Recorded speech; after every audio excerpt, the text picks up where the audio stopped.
Ngayon pa lang nga, problemado na ang ilang mga magulang at estudyante kung paano bubunuin ang pangmatrikula sa pasukan. May sagot naman dyan ang iba't ibang ahensya ng gobyerno na nag-aalok ng tulong pinansyal at scholarship. Live mula sa Quezon City, may report si Marisol Abduraman. Marisol? Ma'am Jess, nakalulungkot nga at masamang balita nga para sa mga estudyante at mag-aaral yung ang pagtaas nga ng matrikula sa mga eskwelahan. Pero mas lalong pahirap nga po yan sa mga estudyanteng willing naman na mag-aral pero wala nga lang silang kakayahan financially. Kaya gaya nga na yung nabanggit, hindi pa naman daw huli ang lahat ayon sa CHED dahil pwede pa naman daw humabol sa mga scholarship na kanilang ino-offer. Ngayon, sabi kong ganyan. Sa sobrang pamumroblema at pagkakahabag sa mga apo, naiyak si Lola Apolonia Fernandez. Habang papalapit kasi ang pasukan, paubos na rin ang panahon para makalikom ng pampaaral sa kanyang mga apo. Talaga akong nagsisikap na gusto ko talaga. Hindi kaya niya ng ama, isa lang ng barangay Tanod. Isa na nga sa kanyang tinutukoy ng mga apo si Myla na magkokolehiyo na sana sa pasukan. Gusto ko nga po minsan magtrabaho na lang. Tapos ako na lang papaaral. Kaso 16 pa lang ako. Sa lahat man sa buhay, porsigido pa rin si Myla na makapag-aral.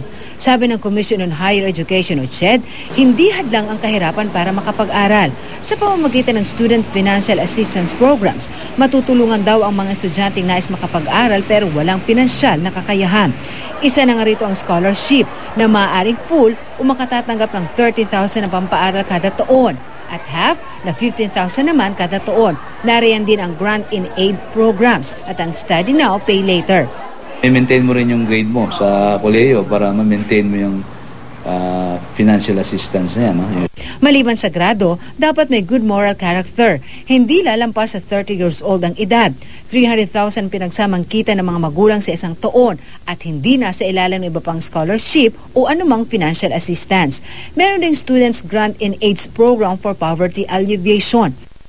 Kikater ito sa mga talagang mahihirap na mga kabataan na talagang belonging to the 5th class, 6th class municipalities.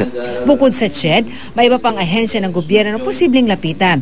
Ang Social Security System o SSS, 7 billion pesos daw ang inilang budget para sa kanilang Education Assistance Loan Program. Mula 15,000 pesos, 20,000 pesos na ang ibibigay na loan kada semestre. At kung dati, tanging mga miyembro lamang na 3 taon ang pwedeng umutang, ngayon, kahit 1 taon pa lang nagbabayad, makakautang na ng educational loan. Bukas din ang educational aid para sa mga aktibong miyembro ng Government Service Insurance System o GSIS. Para sa taong ito, may karagdagang slots na binuksan ang GSIS sa kanilang scholarship program. Bawat GSIS scholar makatatanggap ng tulong pinansyal para sa matrikula at miscellaneous fees ng hanggang 20,000 pesos bukod sa buwan ng allowance na 2,000 pesos.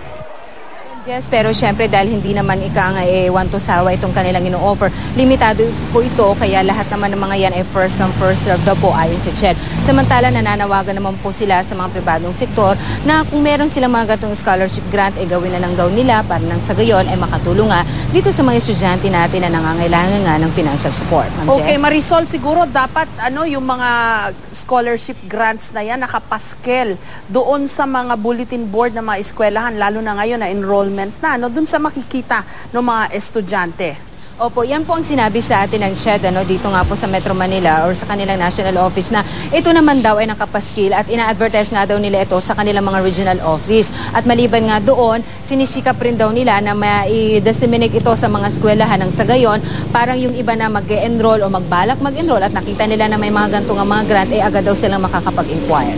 Nako, maraming salamat, Marisol Abduraman.